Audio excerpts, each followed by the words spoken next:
Okay, wonderful. So let's jump in. This is Maria Fakis. I'm with Adonis Fertility International, and I am here today. So happy to have one of our incredible families, Irina. Hi, Irina. Hi, everyone. Hey, Maria. Thank you for having me. Yes, absolutely. So in our announcement, we actually said Irina and Greg, but Greg is doing right now what? He's feeding 3 babies. I did all the 3 diaper changes, outfit changes, and he's feeding 3 babies. He's a superhero. Okay, all right. So superhero, please pass out huge thanks. Maybe if he wants to just pop up and wave up to us, he can. But Okay. right, we're gonna move forward with you. That's totally fine. Oh, I also see a caption someone put in Ukrainian, guys. Thank you so much. Yeah, if any information, if we're going too fast, or there is something we need to then share in Ukrainian as well, please. We have people joining from all over the world, so thank you so much. All right. So guys, the goal of our time today together, okay, is not to say fertility is perfect and everything is going always as planned and everything is just, piece of cake.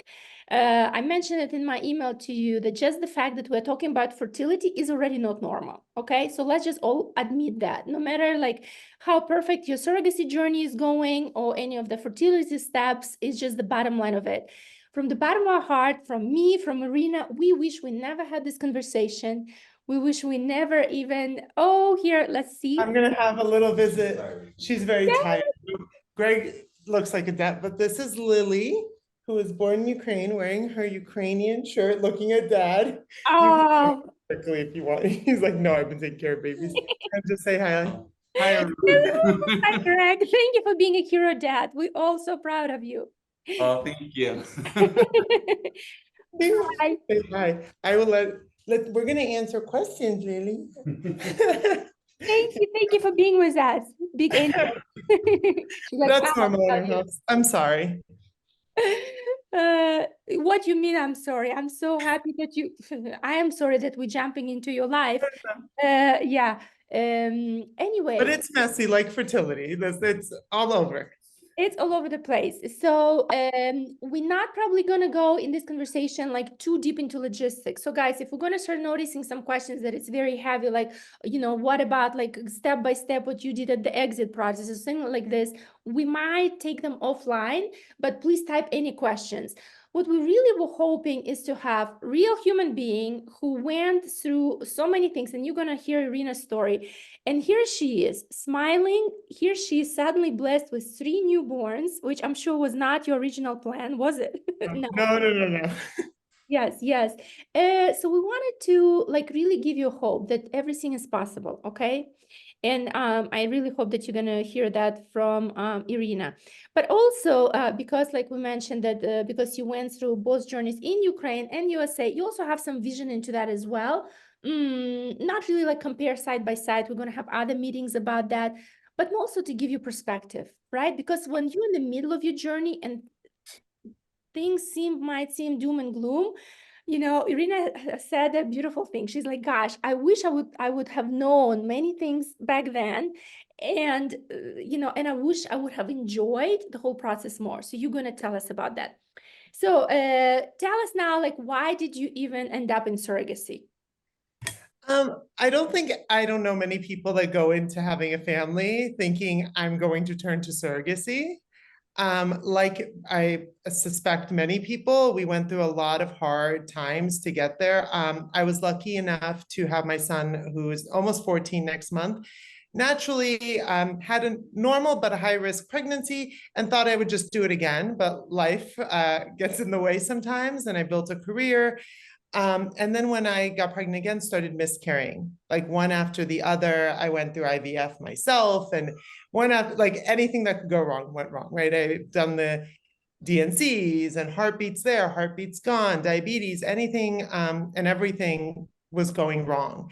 And I eventually got to the point of where doctors said, it's a numbers game, you just keep trying. And what I discovered is I wasn't trying to have a pregnancy, I was trying to have a healthy baby. And when I discovered that that was my goal and our family's goal, we started looking at what the options were to have a healthy baby. and the options changed, and then surrogacy became one of those options. I did meet with a lot of agencies, mostly in the US, and then a coworker had posted a video of how they had gotten their baby during COVID from Ukraine. And I was born in Ukraine, but hadn't been back since I was 5. And then it opened my eyes. I met with Maria, and it was like completely different than any agency I had met with. I suspect all of you had the same experience, and that's kind of how we got to where we did. And the troubles did not stop there, right? Then we had a war, we had a lot of other things that happened. Okay, but originally, no, thank you, and we're going to get to that point as well. So going into surrogacy itself, like what are some of the fears or concern, or what maybe some like your non-negotiables were, where you're like, okay, as long as I have this, like this is very important to me. So would you talk us through that? Yeah, I think going into surrogacy, there's a lot of fears. Going to surrogacy far from home for me is other fears. I think being far, the biggest was not being able to control the situation, right? When you're in the midst of IVF or doing all that for yourself, you're like, at least I can control what I eat, where I am, the situation. You're controlling it, versus giving that control away, where you're not in the appointments, you don't get to control how the person eats, where they eat, who they interact with. So giving away control was very, very difficult. When you're part of a scientific process where you're like, here are the variables and I can control the variables, you stop that control. It's also hard being so far away and not knowing what's happening every day. And also not knowing how emotionally you're going to react to different things. So going into the process, you might think, I want a very close friendship, or but after so many different things, you adjust through the pregnancy of like, how much do I open my heart up? My first miscarriage, I was devastated. Not that every single one isn't devastated, but you imagine a future. Then you start guarding your heart a little bit and stop naming the baby when you get a pregnancy. So you change as an individual as you go through the process. So the fears change. And then as you go through the process, you have different fears. Is the baby healthy? Like every result is like a different fear. So I had to really learn how to let go and not control. And that's extremely hard to do. We were just talking before we. Yeah, share that. I think it was a very good point. Yeah. I think many of us are very determined. If you've turned to surrogacy, you're typically a very determined person and determined family, whether that's in your career, in your lifestyle, in accomplishing things. And this is one of those things you cannot control. And I think that's the hardest thing. I've always been very like determined academically and at work, and I could control those things. If I just work hard enough, I'll get it. And this is one of those things that no matter how hard you work, it just doesn't seem to be working. So you can't, the control is very, very hard to let go of. You obviously have fears around anytime there's a birth and child, like health fears, things like that. But you kind of have to overcome. It's like the North Star of what your dream is. But yeah, tons of fears. That's, I think, normal. I mean, you have fears when you're self-pregnant, but Yeah. and you still cannot control. Your body is doing who knows what, but like you nailed it, like so many things outside of your hands. What some things, because as we were kind of even, considering, the meeting with you and, webinar, and actually like we didn't really practice any of those questions. It's just, as you were talking to me and some things were like almost like crying, both of us together. I'm like, oh my God, like, would you please share some of those? And I'm so grateful that you said, yes, please, whatever I can. So thank you so much. We're gonna get to the question, how long did the whole process take? Because you have a very special story. So actually, you know what, actually, let's talk about your journey, but let's start talking from surrogacy. And guys, like when I prefaced the whole thing, we could have selected a family that, everything is perfect, right? And we have many cases like that where, we start the journey, pregnancy on the first time, and then it just, we continue and everything you could just say, wow, like we didn't even know that anything was happening. It was just so perfect. And then you have families, okay, we don't know why and how, right? And we wish it was not like that. Like, and Irina will go with you, So Irina is one of those cases where, like, maybe even share about the egg donor. We're like, oh my God, like, what is it?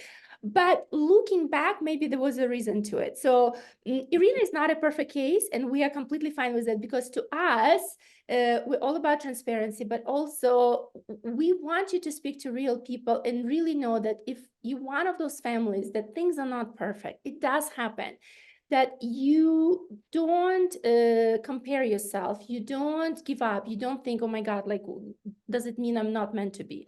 So Irina, like, yeah, share your story. Sorry. Yeah, I think it's a good question. How long did it take? I wish I could say it takes a year. Like you sign the contract, and a year later, like the first pregnancy works, you have your embryos. So when we talked to Maria for the first time, it was around the holidays of 2020. It was COVID. It was literally around Christmas because I think you work every single day of the year. So we were talking. It's a very hard time during the holidays when you're trying to have a baby. And Maria was there, and we talked to her. We had embryos ready. We had a few. We had 3 healthy PGT tested embryos that we were going to ship. So we started, let's say, holidays of 2020, signed the contract about a month later in January, and shipped our embryos. Like got working on that. And we did our first transfer in April of 21. I believe it was April 13th of 21. I was in surgery. I was having brain surgery that day. I remember our transfer was the day of my surgery because I thought maybe that's why things aren't working. So yeah, everything was going wrong. Our first transfer did work. We met a surrogate pretty quickly, I think 4 weeks, something like that. Experienced surrogate, had a healthy surrogacy before. We transferred our embryo, a highly graded embryo, and got a heartbeat, got a positive pregnancy test 2 weeks, 3-4 weeks later, whatever it was, healthy heartbeat. And then at 8 weeks, our surrogate started bleeding. And we, a couple days later, had a miscarriage. Completely unexpected. The surrogate had never experienced anything like that before. So we had lost a healthy embryo and a surrogate that was going through a miscarriage, which is extremely hard because I know what it's like to go through a miscarriage. And now you have this person that you're having go through that with their own family. So extremely hard time. We ended up transferring another highly graded embryo, and that one didn't stick. So we were like, what's going on? I think at that point, Maria and me decided to change to an unlimited program just because it was really stressing me out that we only have one left. What do we do? But there's only one. So very stressful time. We decided to get donor eggs done and embryos created because again, my goal was to have a healthy baby at the end. So I opened my mind up to all the options, not my ideal option at the beginning, but all the options that would lead to the results we wanted. Our first donor came in, experienced donor, used to get tons, like every single time she did it, got tons of embryo. I think got like 1 or 2 healthy embryos. No. I think it was not even embryos. I think she Eggs, had yeah. eggs, like, and everyone was in shock. And we didn't know. So it's like such an outlier results, right? We have not, to date, we have not had a single donor with such results. We have not, right? And she had already proven pregnancies and, live births and everything. And I remember, yes, we were talking and you're like, oh, gosh, like, what is it? What are the signs, right? And so, yeah, what's next?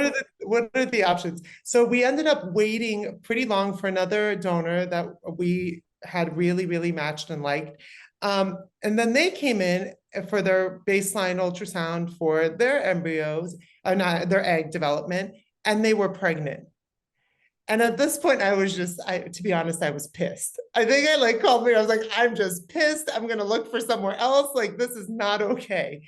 But you can't control it. I think we were all happy for her, but it just felt like everything was like dropping on us. And by this point is like November 21. I think we're waiting now. The war and the tension in Ukraine is starting, and my family was from Ukraine. So we were watching very carefully what was happening. We're like, there's tension now there. What's happening? And we have literally 1 embryo left, which is our weakest embryo that our lab in the US was ready to trash. It was, we went through Stanford. They were like, it's a very weak embryo. I think the ratings was like CB. It was weaker out of all of ours. And we have lost all of our AA embryos at this point. So we have donor embryos. I think we did 1 or 2 transfers to other surrogates that were proven surrogates, and they weren't sticking. these like AA embryos that are from donors now. They are healthy embryos with experienced surrogates. I think we had another experienced surrogate that did evacuate during the war. And we forged a friendship during the evacuation. So all these things that actually were positive things that I was experiencing didn't seem so positive at the time. The pregnancy for the donor or this surrogate that I got to forge a friendship with during the evacuation. So I was pretty much at a loss. And at a certain point, we decided to pursue surrogacy in the US as well, get on the wait list because it was about a year. Everything was failing. I was like, maybe I need to be trying. Everything just seemed to be going wrong. And at the last moment, we did have a surrogate come up that Ivana and Maria presented, who had never been a surrogate before. And she had older children. She didn't have 2 or 3-year-olds. And I think we look for surrogates that have like recent pregnancy and experience. Here we had someone with like an 11-year-old and never done surrogacy, but everyone's like, you're going to really like this person. And I chose not to meet them. I chose to trust Maria and Ivana and just separate myself because of all the pain. I was like, I'm just going to step back and trust you guys to do this. Not because I didn't care to meet the person, but because it was just too much at this point, and I just trusted the process. She did end up, and at the last minute, I think we decided to transfer our last very weak embryo instead of one of our very healthy donor embryos. I was like, it's moved around the country now because of the war. We've moved it to safety. Let's just give it a shot. And I think there was an email that said it had a 6% chance of working. I think I have that email. And I said, let's just do it because all the things that were 99% sure didn't work. So let's go with the 6%. And you just saw Lily at the beginning. Lily's our 4CB embryo that no one wanted to give a chance to. Right. Oh my God. That's, guys, also a reminder to us. Don't, parents, a lot of times they're asking, like, what do we do with those embryos? So, like, don't discard them, don't. Yeah. Yes. And so I think if you're still in the process, of course, when you're making yeah. decisions after the fact, because, yeah. Yeah, and I will say that it took, Lily was born June 23, so over almost 2.5 years after we signed. So it does take the time, but it was well worth it. Our surrogacy in the US took, we signed August of 22 and had a baby in August of 23. But it was much more difficult. And so there was different things I would take in terms of, I love all my children. They're all amazing and super grateful for every single journey. But in terms of that 3 years taught me a lot. So if I were to do it again and say, well, you could just do a year, but it's going to be this kind of experience, I still would have chosen the 3-year positive experience. I learned a lot. So well, we'll come back to that. And guys, again, like, as you're listening right now to it, I'm like, oh my God, like, why they even, it's crazy journey. Wow, nothing was working, things like that. There are many journeys that are things within a year. And one of the things, like, in Ukraine, for example, you don't have a wait list, right? With us, at least, like, we literally match you to the process, right? So I think it's a big positivity because, I mean, you have everything at your fingertips. It's just sometimes, if journey is not, takes different turns, it happens. But majority of the families, you're pretty much looking, within a year or close to a year. It's true. But that guarding your heart that you shared, and letting go of the process. And also you said, there is still, no matter what was happening, I guess what we pride ourselves on, we think that we stay behind our parents like 100%, I don't know, 200%. Right? We're saying we're here with you through good things and bad things. We're going to look for options. We're going to look through, what is possible. We're going to continue brainstorming. We're not going to try to do the same thing over and over, like, we're not going to just say, okay, well, let's just continue the same thing over and over. So I think that's one of our strengths. But, do share, like, when you're saying, gosh, like, here I have in a year, and here I had, a different experience, and I still would choose that. Like, share more. I think, and in the US surrogacy, it was a year for matching with the surrogate, but it took us about 6 months to match with a surrogate. And I think as you go on a fertility journey, the most important thing is the team you build around you.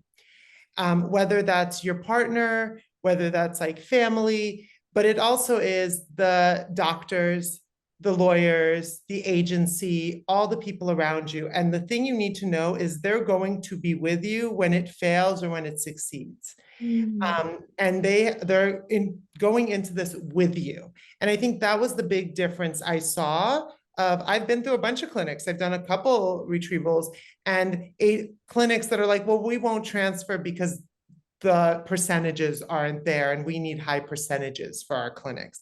That's not the team you want. You want the team that's going to be there when the heartbeat stops.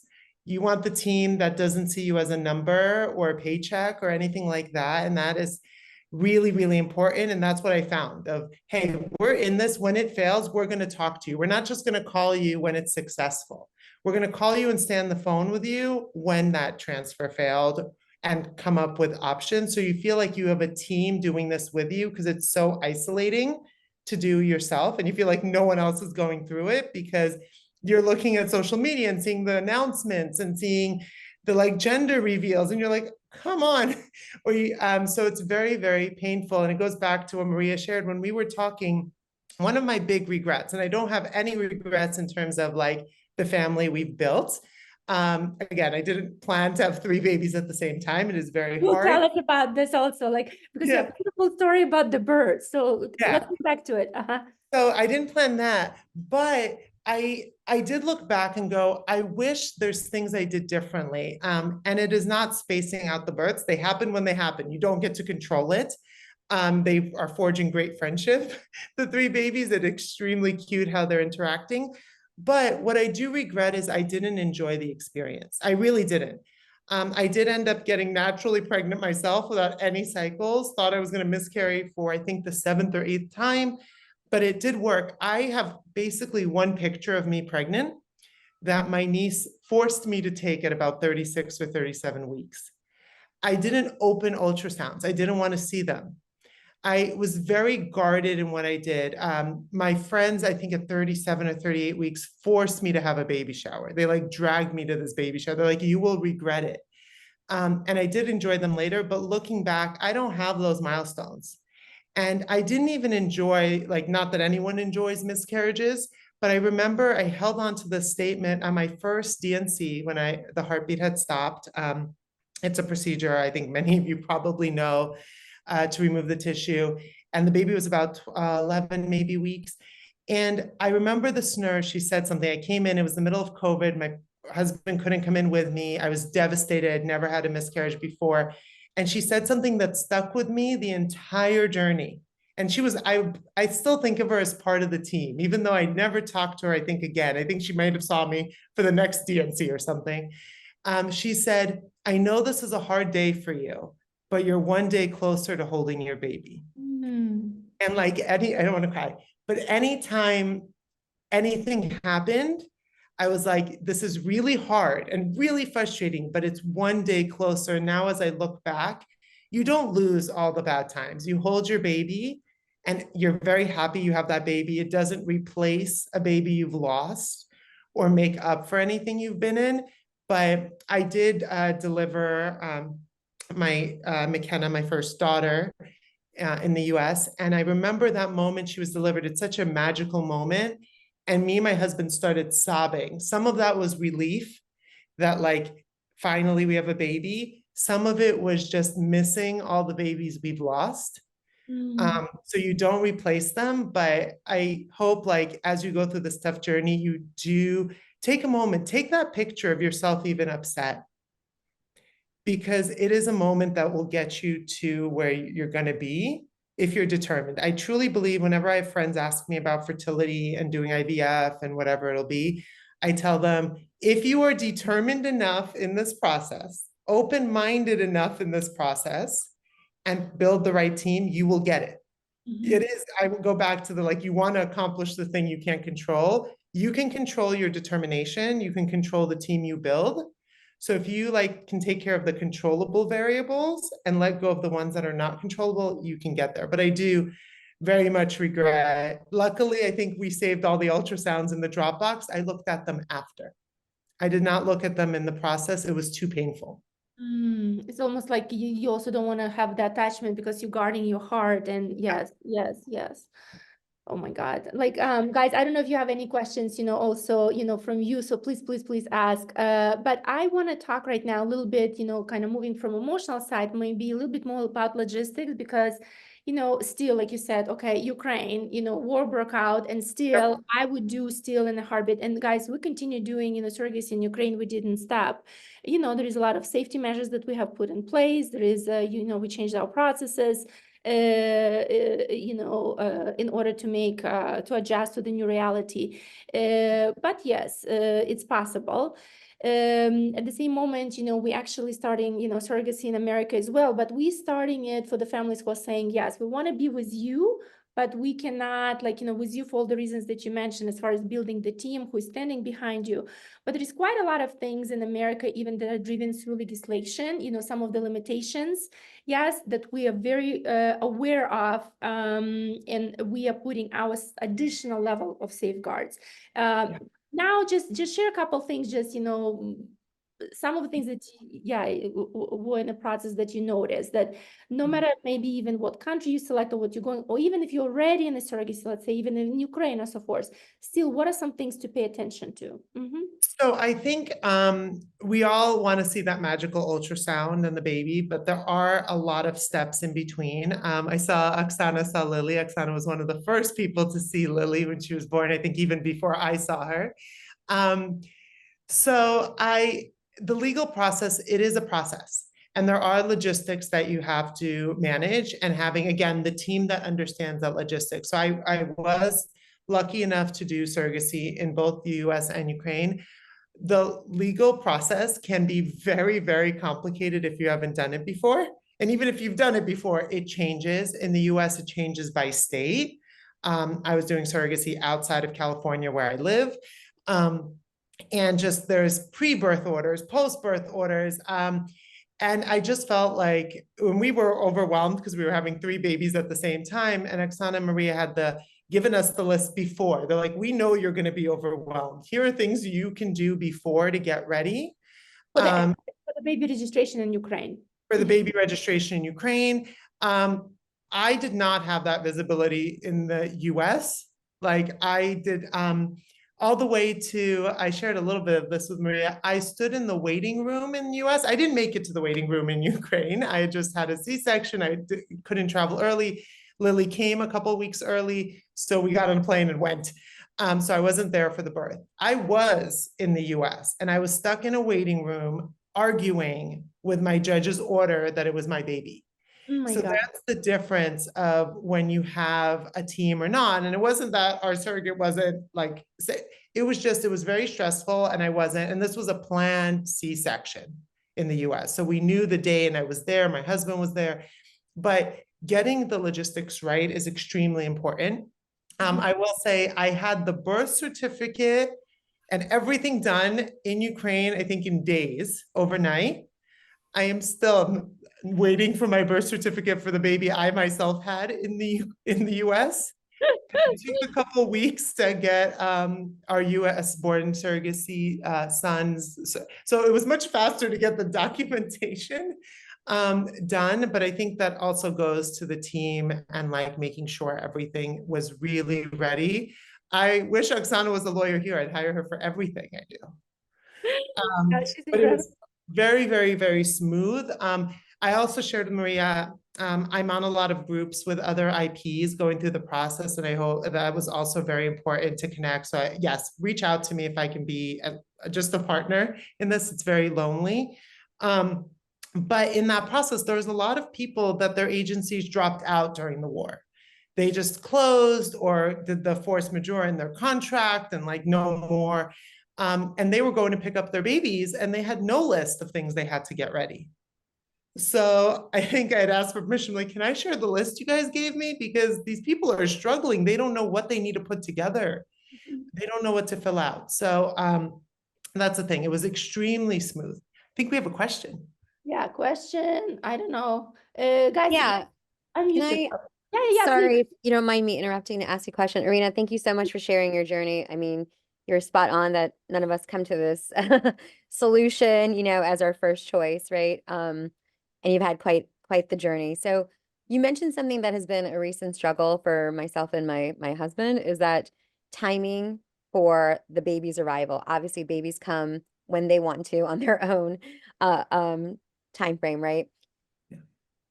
It sounds like you left when the baby was born after. I'm just trying to understand, like, as much as we can plan, how was it like a major thing to not be there for the birth? Because one of the things that I've also been advised is even if you try to time for their birth, an experienced surrogate can deliver very quickly. So even though while you're already in Poland, by the time the driver comes and picks you up and takes you back, you might already miss it anyway. So from a mother's perspective, how is that to not be there? Yeah, and I appreciate that I had a unique journey where I was delivering myself. I was pregnant. I had a delivery 13 days before our Lily was born in the Ukraine. So we had a ticket to come to Ukraine 7 days after she was actually born. We thought we'd be 2 weeks early before her due date. She ended up coming 3 weeks before her due date. But so I was in a unique situation. I'm also very mindful that I had seen my almost 14-year-old who's behind me now, born. So I had experienced the child being born in a delivery room. So it was I had done that. For a lot of people going through surrogacy, they've never experienced that. So I understand how important it is to experience that in the delivery room. The only thing, babies can come at any point. Like the only thing I would do to guarantee it before we knew I was myself pregnant, and we debated whether my husband would go alone, right? We had that conversation with Oksana and Maria and Ivana, but you have to go at least a month in advance if you want to really try to be there for the birth and in the delivery room. I think you have to like just go way in advance. We chose to decide what was critical to us, and what was critical to us was the health of the baby. So it wasn't critical for me to be in the delivery room. I didn't fight for it. I actually didn't ask for it. I was like, whatever's the safest, get the mom the help she needs to deliver a healthy baby. So it wasn't very important to me at that point. Just because I'd had so much loss, I just wanted a healthy delivery at the right time. So we were sitting down. My sister had flown out to California to take care of our baby while we went to Ukraine. We were sitting down for her birthday on June 12th when Lily was born. So Lily shares the birthday with my sister. It just happens to be the 13th in Ukraine at that point. But I was not there for the birth. Do I regret it? I wish I was. Like, I will never see Lily born. But the team gave me pictures of me. I actually have a picture of Lily born right after she came out that is more real than the picture of the delivery room that I was in. That I saw. She was covered and stuff like. So you could still experience that, but I would just suggest focusing on what you really want. If you really want to be there for the birth, yeah, you're not going to get there once the surrogate's in labor. She was in labor, an hour later, she had the baby. And we changed our ticket and flew out. We did to Poland and took a car. We saw Lily, I believe she was born, I think it was Tuesday in Ukraine, Tuesday morning at 1 a.m. And we saw her Thursday morning in Ukraine. Mm-hmm. So we got there really, really quickly. The team sent us videos and pictures. And I will tell you, I had pictures that were very, very early, like pictures you don't even show, right? Because they were really early. I heard her. They sent me videos of the sound of Lily. And you will treasure that. 6 months later, I think she's 7 months now. You like hold her, that's not what you think about.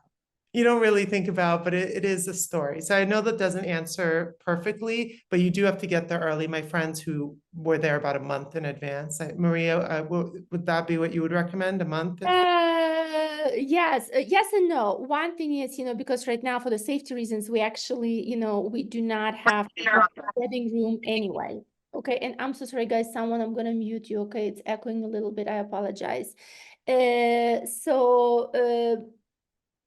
you could still come, but you will not be right in the birthing room. Okay, so that's where then you're saying, okay, you know, all of the expenses being so much in advance, you're not in the birthing room. You could see the child as soon as the neonatologist you know, gonna say, yes, we have done everything, all the tests, it's fine, you know, you could be with the baby, you could have visitations. Yes, that's possible. So let's continue planning and thinking about your particular situation. Absolutely, you know, and see what we could do. From just experience, guys, yes, typically families, you know, they have juggling things. It's, you know, do we be as close to the birth as possible? Then they do come in advance. Okay, you don't have to be in Ukraine, right? We actually recommend that you come for the day, you know, from the discharge from the hospital, right? Just like you guys did. But still, even if you come earlier, you know, as soon as the child is born, you know, it's about 2 days. Yeah, but so they, let's say they sit in Poland, right? And wait for that call and then jump in a car, get as soon as, you know, pretty much fast, right? Like your travel is about what, 6 hours or something? So yeah, from the airport, it was 6 hours. I think it was 8 because the border crossing closed and we were just sitting in a car. But what we were planning to do before she came a little early, we were planning to go to Poland and go to the border and stay at a town in the border of Poland, which is much closer. And then the car is like an hour or two, even with the border. So that is possible. That is what we plan to do. But with every child, it doesn't go to plan. It just, I had a scheduled C-section myself for my second one because I wanted the safest delivery. I went into labor the night before and had a full labor overnight. So you can, best made plans went out the window. I got to experience both. So yeah, you can plan it all you want. At the end, the important thing, you're holding that baby and they're healthy. And everything else does not, like, goes out. Everything you thought you cared about before seems to not matter in that moment. Oh, thank you for saying that. But again, yeah, guys, we're not minimizing that wish. That, like, we really hear that, but the only way to achieve it is come earlier. I think typically you get a window, maybe it's a little bit less than a month.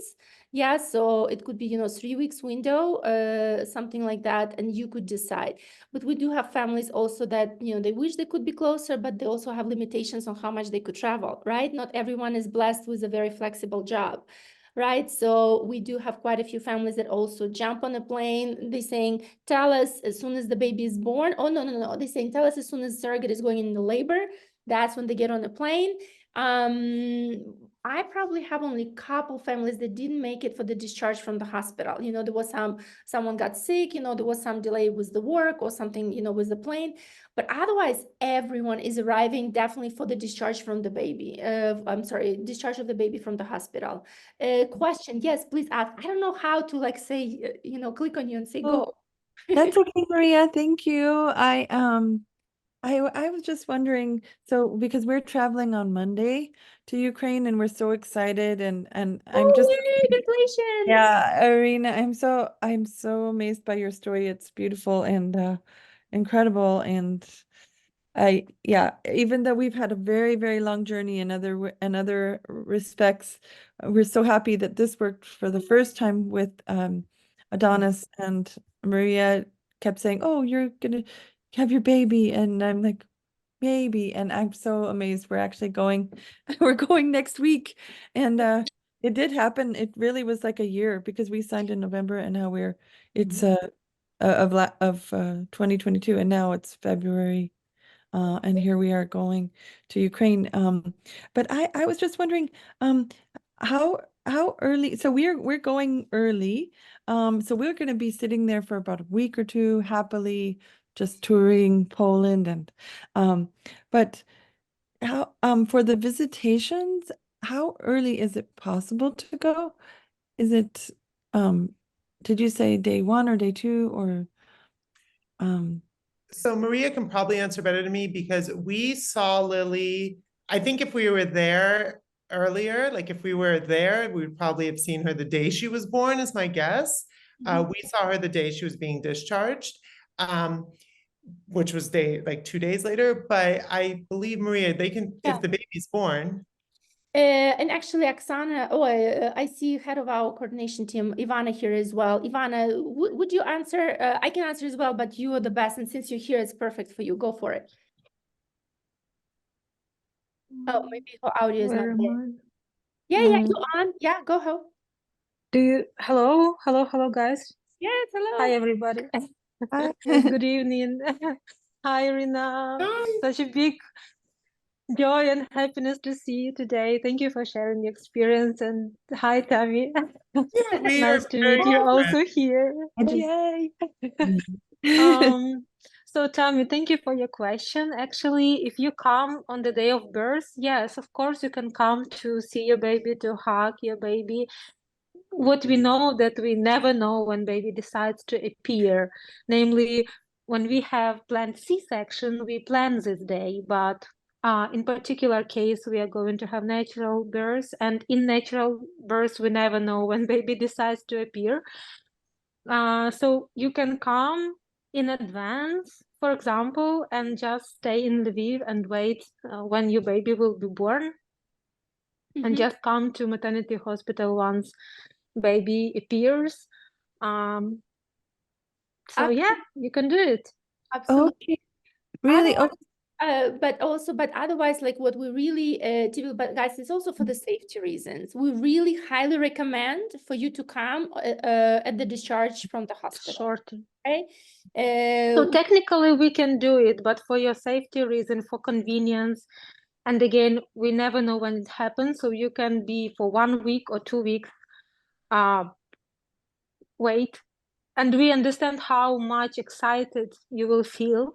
But regardless how much we understand and want to make this miracle faster for you, we will be not pushing the process. We will be not, make the process faster, even if you are missing and want to speed the process for safety reason, again from the medical side. so once we hear about the labor, and rather than waiting in Ukraine, once we hear about the labor, we can begin our transportation in and then and have a visitation. Okay, that sounds great. Thank you. And Demi, that's what Yeah. I would have done. And I'm from Lviv. I love the city. I was born there myself. So me and Lily were born in the same city. It's a beautiful city. And I hold my daughter and I go, I will take you there after the war, like going back. But that's what we plan to do as soon as we heard that our surrogate was in labor, then take the car to that city. And feel free to reach out to me. I'll share where we ate there, what we loved there. It's beautiful. Yeah, I was just, I guess, could I ask you, Irina, which city we're waiting in? Because I'm thinking we will be in Krakow, but then we were going to probably try to take the train to Resha. Rzeszów, the closest by car, like 2-3 hours. And wait there and then get a car. Yeah. We had a hotel booked in Rajna. Is it Rajna? I don't know how to pronounce it. We had a hotel booked there. That's what we thought we were staying. We had to cancel the hotel, but we were going to stay there. We did end up staying in Warsaw after the baby was born. We took Lily to Warsaw, stayed there 2 weeks. Ivana helped us look at the city. We went sightseeing together with the baby.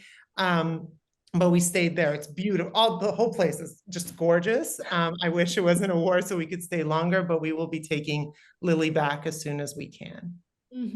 Okay, beautiful, beautiful. Thank you so much. Thank you. Thank you. Yes. And guys, when we're saying war, also what we also I guess not worrying about, but we know what it means. Our team is in Ukraine, right? They deal with it daily. You do get used to. We actually had just family, literally right now in Ukraine as well, and they experience it themselves. They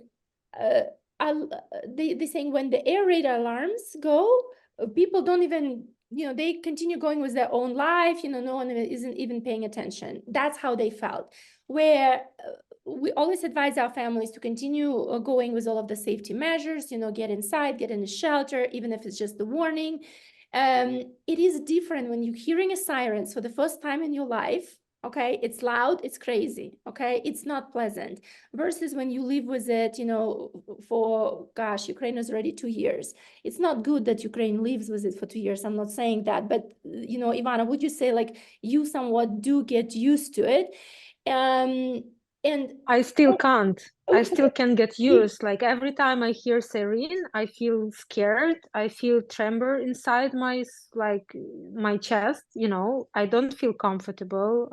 So we just understand that our air defense are very strong, and we believe and trust our army and our soldiers and our air defense. But it is not about we don't care. Right, I did not I'm say it talking about directly. myself. Like Yes. I do feel very scared every time. So that I never wish to any of our parents to go through this as I go every time. For my kids, yes. And Maria, thank you for noticing about another family that we just had a few hours ago, very warm meeting in our clinic in Adonis, yes. What I love that they told us that they better prefer to be safe rather than sorry. And I love this so much because it really, you know, describe how deep and how important it is to remember safety, vice versa, sorry.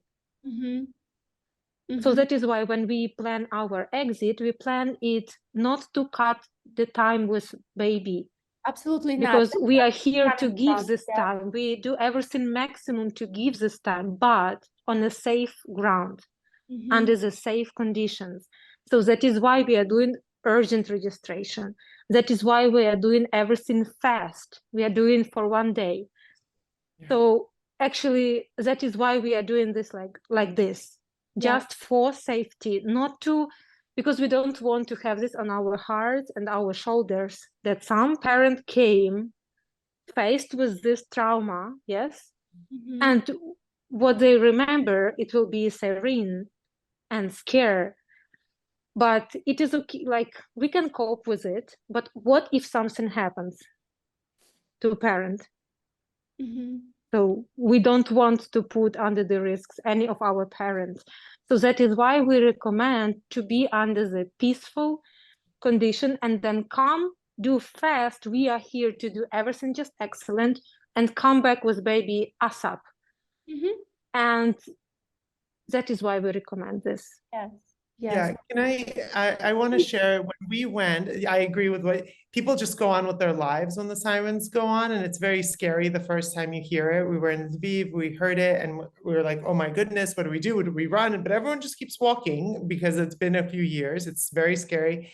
The second day when we were in Kiev getting our passport done, same thing, siren went off, everyone was calm. We had a wonderful driver who was helping us from Adonis. We went shopping for the baby while we waited for the passport, bought a bunch of stuff. And then he was checking his phone. Is like, if we see something, we might need to go underground. So we did. We had to go under like a passage underground. Lily's 3 days old.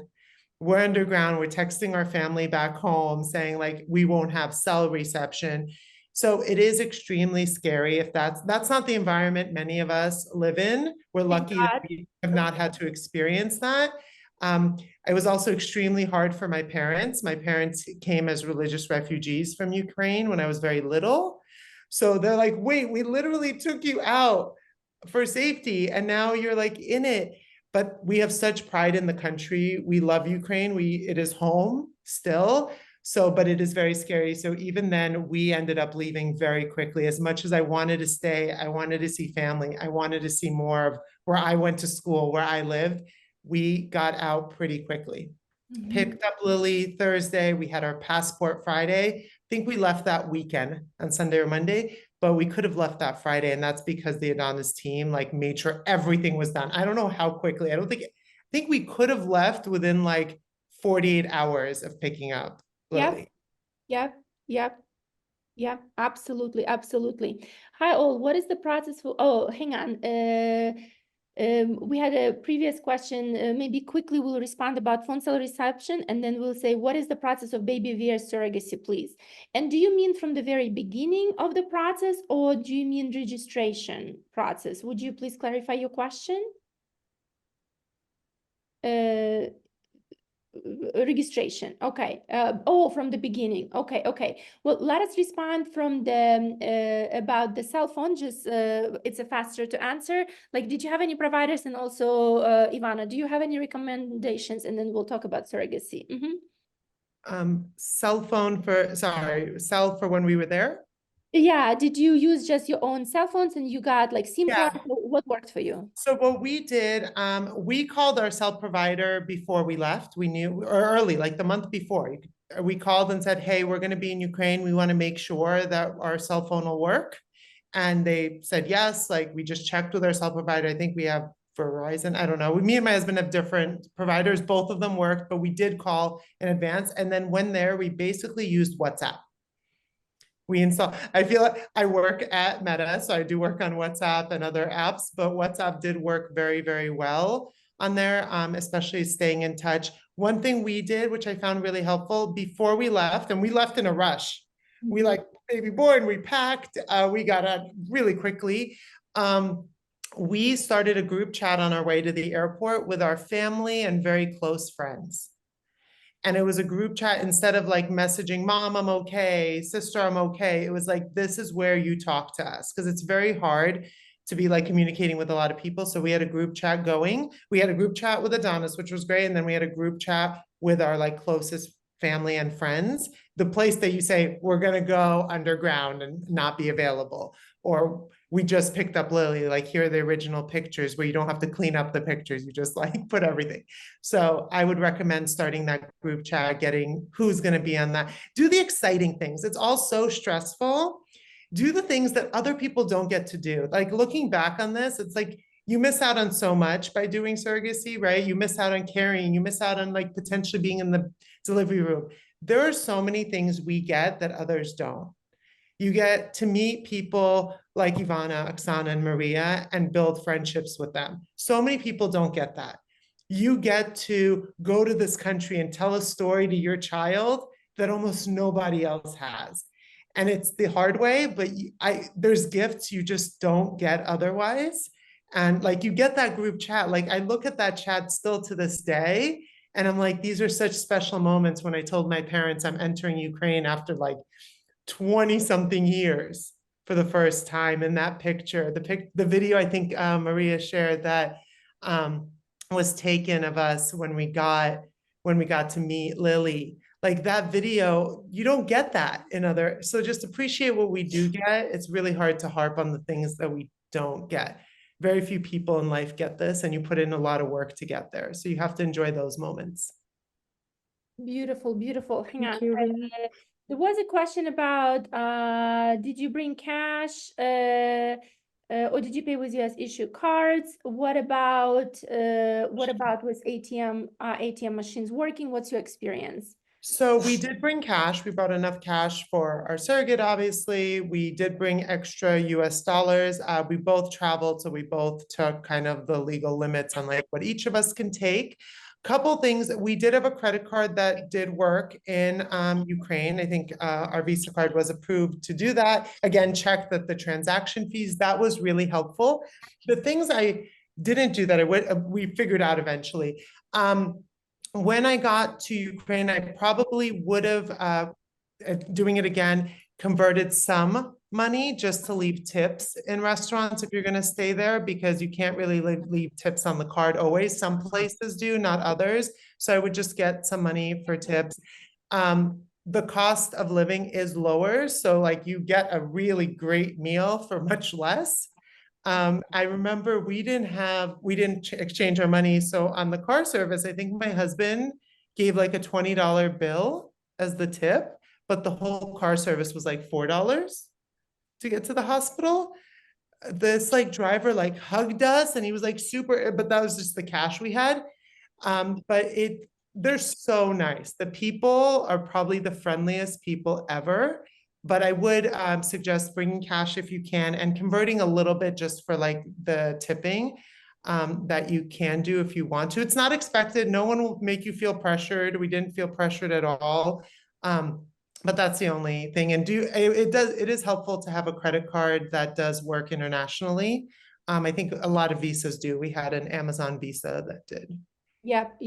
No, absolutely. So guys, we suggest that you take variety of cards, also maybe have debit card and credit card. Some machines might ask you for the PIN and you don't have PIN for the credit card. So just have couple varieties. Yes. Also, I'm just seeing, some of the parents are early in the process.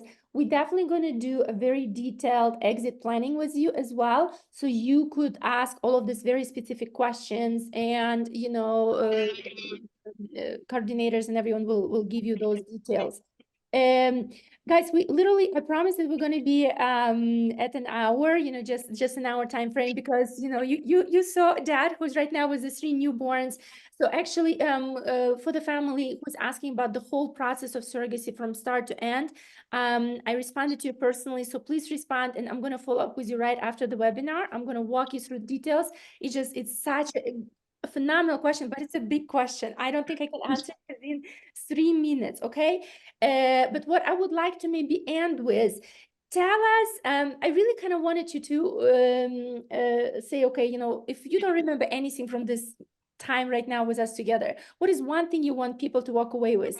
And maybe to preface it, do tell your story about the 3 birds. I just think it's so beautiful. Yeah. So let me start with the 3 birds, and then I will end kind of with what to remember from everything, at least from my vantage point. After my first miscarriage in March 2020, COVID was starting. I was hospitalized to try to save the pregnancy, and ended up the heartbeat was gone. We had on our front porch a wreath that we had hung, regular like wreath. It was hung there before the miscarriage, and a bird's nest formed. With 3 little eggs. We didn't think much of it. My husband took a picture because my husband's way of coping, he's a very emotional guy, as the team can tell you. He's very quiet but emotional. He would sing "Everything Is Gonna Be All Right" by Bob Marley. So that was his song for his coping. And he has a picture of these 3 eggs. When we found out that I was pregnant, and it seemed to be sticking for once, and that we had 2 surrogates pregnant, my husband came up and said, it was always supposed to be 3 little birds. And those birds, the eggs did hatch, the birds did fly away, and we have a picture of the 3 hatched eggs. And it got even crazier because when we went to deliver in the US, when I went into labor, I went into the hospital. And when we were walking out, they sent us home. They're like, come back for your C-section in the morning. Big mistake. If a hospital send you home in full labor, don't go home. But I did. I went back to rest at home. But as we were leaving the hospital, there was the sign. It was a picture of a nest with 3 eggs. And it seemed to like be following us. Just for Christmas, I put it on my desk. I got Greg a big sign, a metal sign to put where that nest was. My baby shower was 3 little birds, and I'm going to show it. I have it, and it's like every little thing is going to be all right with our 3 birds. So it's a little, and he plays it every morning in the baby's room as we change their diapers. So yeah, it was just a symbol. So hold on to whatever you can that gets you through it, because it is hard. Hold on to the people that are willing to be your partners in it, even in the hard times. And then, so yeah, it was very special to us, but like now it's special in the moment. I was like, what, you're crazy. You're taking pictures of birds and nests, like you lost it. But it was very, very special to us, and they are 3 little birds. And throughout this process, I think the thing I would take away is at the end of the day, like nothing that worth having is easy. So some things will go your way, some things will not go your way, but at the end, it's going to be what it's supposed to be. So it's like your determination, the right team, and you will get there. We were always supposed to have Lily, McKenna, and Luca, and Logan as a big brother. We were always supposed to have that group of kids at that time. So all that, like, we do remember our other babies that we lost. I wear a necklace with all of their like heart flowers for the months that they were due, but we won't forget them. We know their names, we know their stories, but we were supposed to always be this family with our 3 little birds. So you will get to what your ending is. I'm hoping for all of you. I'm a resource. Please use me. It gives me so much pride to be part of this community. And any way that I can give back in a little bit, I want to. So I know someone shared their email. I will reach out. But thank you for making me a part of your morning. I remember being on your side in these phone calls, almost not wanting to hear some things that were very hard. but I really, for all of you, wish you'll be on the other side doing this too. And you will. I told, if you believe in it, you will. Oh, thank you for saying that. Just, I don't know, you give me chills, so thank you. I hope everyone really felt your genuine, your genuine response and your beautiful wish as well. Before we disconnect, just this one last question. How far apart are your kids? Oh, and you know what? Actually, how in the hell are you doing right now with 3 newborns? So how are we doing? It's a great question. Our last baby that was born via surrogacy was in the NICU, the US. And when you're in the NICU, the social worker comes, are you okay? And she said, I was showing up in the NICU to feed the baby every 3 hours. And they're like, you don't have to do that. We have people to do that. When you've been through what many of us have been through, you're not waking up and going, oh, I have to wake up, the baby's crying. You're jumping out of bed and going, I get to get up and take care of them. So that's the attitude me and my husband have. We worked so hard to be here that as hard as it is, we're like, we get to do this, not we have to do this. It's a very different perspective. Again, we're taking joy in the thing that was extremely painful of the appreciation we have. So how far apart are our kids? Logan is going to be 14 next month. So we have a 14-year-old, we have a full-blown teenager. McKenna, I delivered, it was May 30th. So she will be 8 months, I believe, at the end of this month. About a week, she will be 8 months. Lily was born 13 days later. So she is 13 days younger, 2 weeks younger than McKenna. And then Luca was born 2 months later. So he's our baby. It was funny when we had the girls. I'm like, you're going to be a big sister. So I was telling McKenna at like 7 days old, you're going to be a big sister. It's really hard to get the big sister t-shirts because they're onesies. I was like, I had someone make a big sister onesie for a 0-month-old. That's so Make a fun. newborn big sister onesie. So yeah, take a lot of joy in something that is extremely painful, but they are very cute. They're all within 3 months, a very eventful summer. They're best friends. They're already ganging up on us. The girls learn to crawl. They crawl in different directions.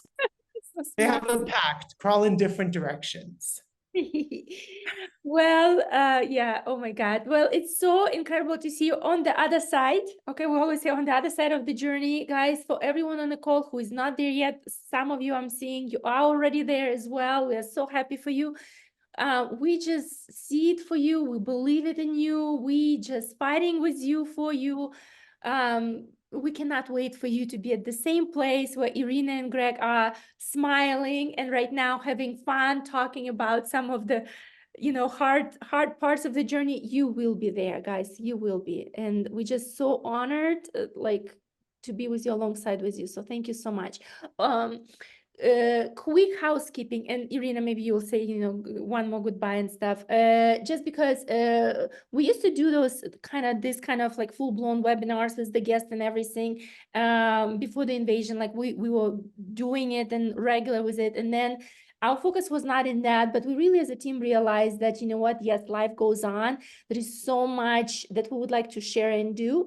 So Irina helped us to really kick it in. No, not kick it in. Kick it off. Yes, but next session so it's always going to be bi-weekly. Next meeting will be with an attorney. It's actually going to be geared more towards families who are looking for surrogacy in USA. So for some of you on this call, it will not apply, but we're going to be very descriptive of what topics are. Some topics will be very, they're going to apply to anyone. Like after the attorney from US, week after will be a session that I think, guys, if you can be on this session, please be on it, because this question comes a lot. And even if you don't have this question, it's such an important topic. It's a question about whether share surrogacy, fertility journey, egg donation with your child or children. If yes, when should you do it? If not, what are pros and cons of this decision? The lady who is coming, she studied that subject for so long. And guys, the industry already have been like, we're already in like third decade of the fertility overall, right? So a lot of the things that now people who were born through the journeys now sharing and saying what they wished they would have happened. And it's something that cannot be ignored. Okay, so we thought that it's important for you to have that well-rounded pros and cons. You make decisions whatever you want, but anyway, so I think that would be a very good call to be for everyone. It will apply no matter where you're doing it. We're going to be sharing the details. And yes, so Irina, anything last? I'm gonna come to that call. Yeah, because you struggle with that, especially she's gonna watch her siblings who have different stories. So that's I'll definitely thank you all for having me. I wish you the best of luck to all of you. I'm gonna be rooting for you. Any luck that I can provide, I will. And you have the best team in the world, and I have been through a lot of agencies in the US. I've talked to a lot of agencies abroad. This is, and I don't say that lightly, I'm a hard judge and I was hard on them. I said it earlier in the call. I was pissed at all of you at some point, but this is the best team in the world. So you're very lucky, and I'm lucky to be part of this family. So I'm going to sign off. Thank you all for having me. Thank you. Bye-bye, everyone. Thank you for being here. Bye-bye.